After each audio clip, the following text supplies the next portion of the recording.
We're talking energy levels this week, and this is a really useful topic. Another one that links into a lot of the themes we've covered, certainly links into motivation, a lot we've done around procrastination, working on goals, values, all these sorts of topics. And I think Bernie's done a little bit with you on posture, so very simple intervention, but very powerful. There's this two-way feedback between our body and our mind. If we feel positive emotions and higher energy levels, we tend to see that in our posture, but it works the other way. If we adjust our posture, straighten our spine, it actually starts to release a lot of the same neurochemicals as the emotion, which is wonderful. Then the effect of stress, tension, different activities on our energy levels. So we're going to keep those themes in mind. I think they're relevant. I wanted to cover two topics for this. The first topic is really around actually how we choose whether or not to listen to energy levels. So there is certainly a time and a place where we need to pace ourselves. Certainly for some people, if you've been working very, very hard for a long time, highly stressed, and then you suddenly feel exhausted, that can be useful information to slow down, to have some more time to calm and connect and rest and digest. And we need to listen to that. But the tricky bit is distinguishing that from more emotional energy levels. So emotional energy levels can happen for a number of reasons. Sometimes it is similar to procrastination. We've got a difficult, challenging task that's going to bring up a lot of difficult emotions, and our body goes, our mind goes, let's avoid that, and let's chill and watch Netflix or something else. So we feel very tired and lack of energy, and we do the easy thing. Another one is it can protect us from taking risks. So socially and physically in an environment, humans like to avoid risk because it's better safe than sorry often. So we have this negativity bias with threat focus. We'll avoid taking risks, and sometimes the energy levels is like, I'm so tired, I can't do that, so I won't take that social risk, that physical risk, or take on something new. And there are other versions of this, but this more emotional energy level we need to actually not listen to. And it's a bit like when we did with procrastination and things before. We can have very strong thoughts in our head saying you're too tired, do it later, don't do it now. You can feel exhausted, really heavy, really like you're moving through quicksand, and still connect with your body and start to take action. Using some of Bernie's stuff around posture actually is a really simple one. If we feel very tired and we still want to take action, we want to get our posture open and upright, and then start taking action. We're going to look at some ways of bringing in more energy tomorrow. So we'll look at the positive emotions again, values, some more on lifestyle choices, and compassionate motivation, some themes that we've covered before, to help boost the energy levels. But today it's more about actually sometimes we don't want to listen at all when our body says we're too tired. Sometimes we do. When we want to listen to it, you can track it back in history. It makes sense given what's been going on. So you've had lots of stresses on you. If you look back, you've had competing demands. It's been a really difficult time. Physically, you've had some illness or some difficulty there. You've had some big changes in your life. You've had some big losses, things like that. If that's all the case, then that energy level might be more something to listen to. So if you track back a little bit and it kind of makes sense given the history, then we might want to pace ourselves. And actually, I work with a lot of people with chronic fatigue and chronic pain who when you're in those conditions, you can't ignore that sort of tiredness. So there it's very much listening to it, but pushing gently into it. A lot like exercise, you don't want to start trying to run a marathon right away. You want to gradually build up. So that's the kind of the energy levels that we need to listen to and do a little bit with. Today, it's more the emotional energy levels around avoidance, around not taking risks, around sort of protecting us, or, sometimes, again, it's like we think we need the energy and then take action, but it's actually take the actions and then the energy actually boosts. And I'm sure you can think of that in your life. If you think back, there'll be times when you felt really like you couldn't be bothered to do something. and you got up and started doing it, and then the energy came and you were motivated. So what I want to do today is to grab a notepad, and we're going to work through actually defining this monster called excessive tiredness. So, you know, if in acceptance and commitment therapy, you often talk about, you know, these strong emotions and physical states are like a tin can monster. And if you look at it with the corner of your eye, you're like, oh my God, what is that? And you look closely, it's made up of all these different parts. It's a lot more manageable if, you know, if tiredness becomes, oh, it's a sinking feeling in the chest, a heaviness in the head, a solid, heavy, tired feeling in your limbs.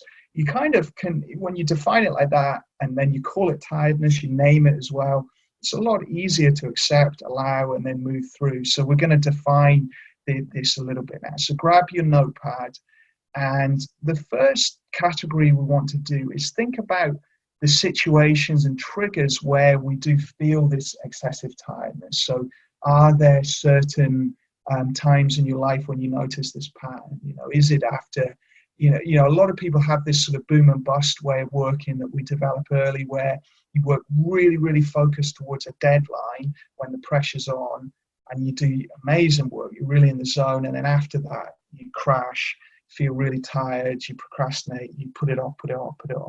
And then when the pressure's on enough again, you get really focused in the zone. And a lot of the time that reinforces itself, because there's, you know, you get by, you do good work, but actually takes a toll on your body and mind. So that would be an example of that kind of situation. So after you've been very stressed and worked very hard, you know, there might be certain tasks. For me, sometimes, dare I say it, it's certain household chores. I suddenly feel very tired, and I have to practice everything that we're talking about here to do those things, especially just now being sleep deprived with a young baby and all my other excuses that I'm going to use for now. But, you know, it might be something, you might know the thing that brings up the tiredness in you like that. You know, it might be around taking risks or around difficulties or following certain patterns in your life. So define that situation. When do you know, think back, when were you recently feeling really tired and you couldn't kind of get off the sofa and take the action you wanted to do? And you know, there could be lifestyle stuff in there. There could be sleep, there could be diet, there could be exercise, there could be social connection, there could be time outside. All of that could feed in there as well. You know, if we're not doing that, we might feel more tired. So get that situation down. And then we want to divide this tin can monster up. So what is your version of tiredness? What do you feel? You know, if you imagine scanning through your body at that time from your head to your toes, how does your head feel? Does it feel sleepy behind the eyes, heavy in the head? Does it feel actually kind of numb and not there? You know, it'll be very specific for you. It'll be different for different people. What's going on in your chest and your tummy? You know, this midline where we feel the emotions quite a bit. Is there emotion there? Sometimes if you dig into the tiredness, there's sadness, there's shame, there's anger, there's anxiety, there's other things might be there as well. So, you know, think about that. What about your arms and legs? The arms and legs feel very tired and heavy. Do they feel numb? Do they feel kind of heavy and tired, but also restless and anxious? You can have this funny blend of both things going on. You know, what is this tiredness monster that we're talking about? So you write those sensations and emotions down. So physical sensations and then emotional sensations. So just sensations that you would characterize as emotional. And then, you know, once you've got the sensations and the emotions down throughout your body, what about the thoughts? Are there thoughts like, I can't be bothered, this is too hard, or I'll do it later? There can be reason-giving thoughts, so it's not the right time, or I've worked really hard, so I don't want to do this now, or, you know, another day will be better. You know, I don't have to do this. You know, I shouldn't have to do this. What are the reason-giving thoughts that your mind might be giving to you? And you know, you can guess them if they're not clear. Some people, the inner monologue is very clear. Other people, it's more of a vague sense. You could verbalize it, but you can't always hear it in your head so well. and you can just guess it. You know, sometimes you'll get really on the mark. If you think about the feeling, the situation, the urge, you can kind of guess the thought. And that can be helpful to again, divide up this monster. And then, you know, is the inner critic there? Sometimes we've got this double critic that's going, you really need to do stuff, and then you're not good enough, so just chill and relax. Or you know, the critic goes, put it off, put it off, put it off. And then it goes, what have you done? Why did you put it off? So we can have these kind of these debates going on in our heads, which, you know, can be part of this for many people. You know, are the thoughts more vague? Are there images? Are there memories there? And also, this could all be autopilot, so it might not be so clear. And actually, this is where bringing this attention and this focus to get clear on this kind of loosens up its grip on you. It makes it easier to get going. And then, yeah, the urge, like, what's the urge? Is the urge to sit and do nothing, to procrastinate, to go to bed and sleep, to avoid, to get lost in your thoughts? What is the urge that this is all driving you to do? It's the behavioral urge, the action tendency, the sense of what your body wants to do on autopilot with this. So get those down. So I'll repeat them. So we've got the situational triggers, the sensations and emotions, the thoughts, the images and memories included there, and then the urges. So the behavioral urge. And then once you've done that, name it as well. You've kind of done that here, but if you named all of it, would it be tiredness? Would it be sadness, lowness? Would you call the tiredness something else, actually, if you look at it deeply? And it might not be, it might just be tiredness, but to name it also helps. That helps us sort of take this feeling of tiredness from here to like here, and then a little bit further away. And then, you know, it's not that we're not feeling tired, but we can start to take action. And as I said earlier, when we start taking action, actually our energy level might shoot up.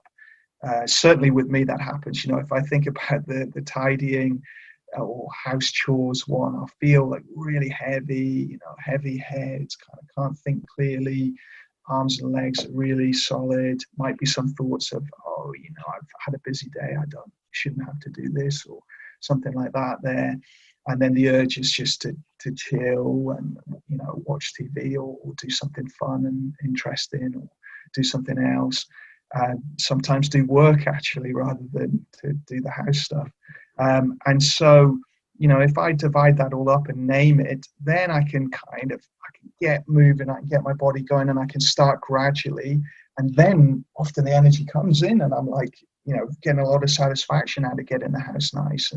And it's something I continue to work on. I wouldn't pretend to have this mastered, but we can all get better at this. So we'll all be somewhere on energy levels. Energy levels are very much part of our genetic makeup. Some people are just high energy, and you'll know those people in your life, and other people are kind of more, you know, the energy level's not so high, but actually all of us can push it up a bit and also work with the lack of energy as well. We can get better at doing that. And certainly, you know, I would testify to, if that's the right word, to that. Yeah, so we've divided it up. And then, you know, once we've done this, we want to use all our mindfulness skills. So we're doing this on paper to bring more clarity, but really we do this in the moment. Divide it up, name it, then make space for it. You can kind of use curiosity to look at all the pieces, the detail. You can breathe into it. You can soften, relax around it. You can use self-talk to go, you know, I can accept this, I can allow this. And then we expand our focus beyond it. We have the tiredness, but we also have the action we want to take. So we're using drop in anchor, name, you know, some of the other mindfulness skills we've been doing on mindset to help us start to then take action. And so the challenge today is to take this practice and use it with small examples of tiredness. So, you know, when you know, the cleaning example might be one, you can't quite be bothered to do something like that. Can we divide it all up, name it, and then to start to take action? And we're going to do the 5-minute rule practice. So this is, you know, anything you've been putting off, you go, I'm going to just do it for 5 minutes, and I can honestly stop after 5 minutes. I don't have to keep going, but I'm going to do 5 minutes. And if we do 5 minutes a day, we actually make progress. It gets easier to do the thing, and often we'll do longer than 5 minutes. The timer will go, and then we'll end up, wanting to do half an hour of the thing. So that's the challenge today, is to take little bits of tiredness. So can't be bothered to clean, can't be bothered to reply to someone on an email or a text. Would like to exercise, but I can't quite be bothered. Need to go and do a task or a chore or contact someone. I just feel like I'd want to, procrastinate in some way or chill out in some way, and then to work through these steps. And if we start with small things, then we can use it at the big times when we really have something important to do and we feel really like we can't get going. And so, this skill of working with smaller challenges, and then we're going to be ready for the bigger challenges. Because, everyone can get a bit burnt out at times with their work. And then, we need to really have the mindfulness also to see if it's genuine tiredness. When we go through these steps, you might pick up that actually this is a really strong signal. I have been pushing it too hard. I haven't been allowing myself to recover enough. And I need to, just actually have some relaxing time. But we'll only know that by looking in detail and really investigating the feeling. So I hope there was something useful for you today. It's really, how we work with lack of energy levels today, rather than kind of imagining we can always increase our energy. There are things we can do to increase it, and we'll look at them tomorrow a bit more. But actually, sometimes we can't. Sometimes we have to learn to work with it and get better at that. So yeah, I hope everyone has a really good day, and that you either feel highly energized, or if you don't in this hot weather, that would make complete sense. I know yesterday it was quite hard to maintain energy levels for sure. That we're not designed. We don't have aircon and all that kind of stuff to make this bearable, this heat wave. So this is a great time to practice these tools. So I hope you found something useful there, and that you give that a go today. And yeah, see how it goes. See if you can feel tired and still take action.